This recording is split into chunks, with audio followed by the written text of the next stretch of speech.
Plastic bags हमारी रोज़मर्रा की ज़िंदगी में सबसे आम तौर पर इस्तेमाल की जाने वाली वस्तु।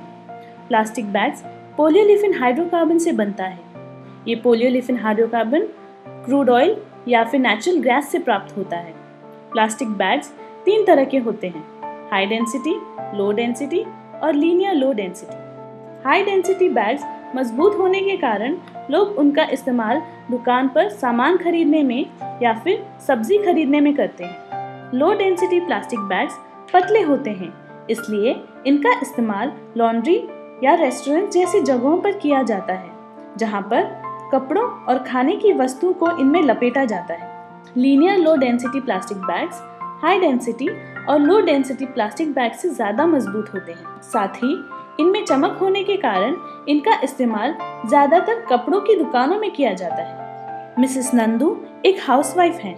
प्लास्टिक बैग से होने वाले दुष्परिणामों को वो अच्छी तरह जानती हैं। इसके बावजूद हर दिन वो अपने घर के कामों में प्लास्टिक बैग्स का इस्तेमाल करती हैं। बिना प्लास्टिक के चलता ही नहीं है। कुछ भी फेंकना हो तो प्लास्टिक में डाल के ही फेंकना पड़ता है। भी बोलते अलग अलग कचरा फेंको करके, तो वो भी अलग अलग थैली लगता है उसके लिए। गीला कचरा अलग फेंकना पड़ता है, सूखा कचरा अलग फेंकना पड़ता है, तो वो भी अलग अलग प्लास्टिक लगता है। पेपर ज़्यादातर अभी पेपर का थैली दिखता ही नहीं है, किधर मिलता ही नहीं है, कोई दुकानदार देता ही नहीं है पेपर का बैग, तो हम लोग पेपर यूज़ नहीं कर पाते हैं। और मतलब जो सामान भी रखते हैं कुछ रहेगा ऐसा, तो पेपर तो तुरंत फट जाता है या ख़राब हो जाता है, तो उसका पेपर का क्या फ़ायदा डाल के। इसलिए हम लोग पेपर यूज़ नहीं कर पाते ज़्यादातर। तो जितना थैली हो उतना ही अच्छा पड़ता है हम लोगों को भी। प्लास्टिक बैग का इस्तेमाल करने के लोगों के अपने अपने कारण हैं, पर क्या ये कारण सही है, इस पर गौर करने की ज़रूरत है। 26/7 की वो घटना भुलाए नहीं भूलती।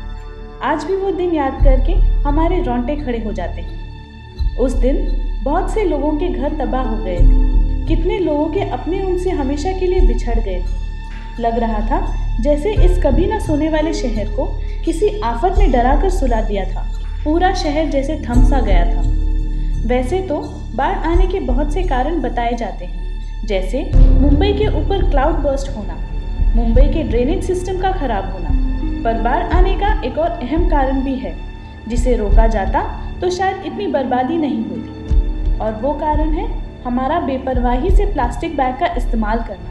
कहा जाता है कि उस दिन प्लास्टिक बैग्स की वजह से हमारे सीवेज सिस्टम इतनी बुरी तरह से जाम हो गए थे कि पानी नाले में बहने की जगह ओवरफ्लो होने लगा। उस घटना के बाद महाराष्ट्र गवर्नमेंट ने प्लास्टिक बैग्स के इस्तेमाल पर रोक लगा दी थी, पर थोड़े ही दिन बाद फिर से इसका बेझिझक उपयोग होने लगा। दोष किसे दिया जाए, गवर्नमेंट को या फिर लोगों को? ऐसा नहीं है कि इस घटना से किसी ने सीख नहीं ली। प्रदीप भाई, इनकी एक छोटी सी किराने की दुकान है।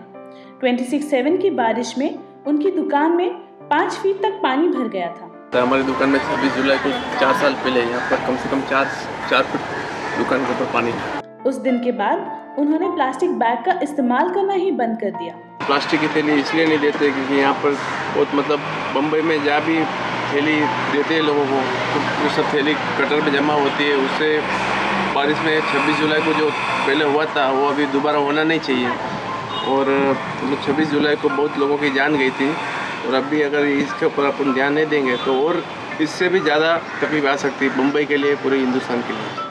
किसी भी वस्तु का अगर सही इस्तेमाल किया जाए तो वो हमारे लिए बड़ी ही उपयोगी साबित होती है। प्लास्टिक के बारे में भी यही कहा जा सकता है।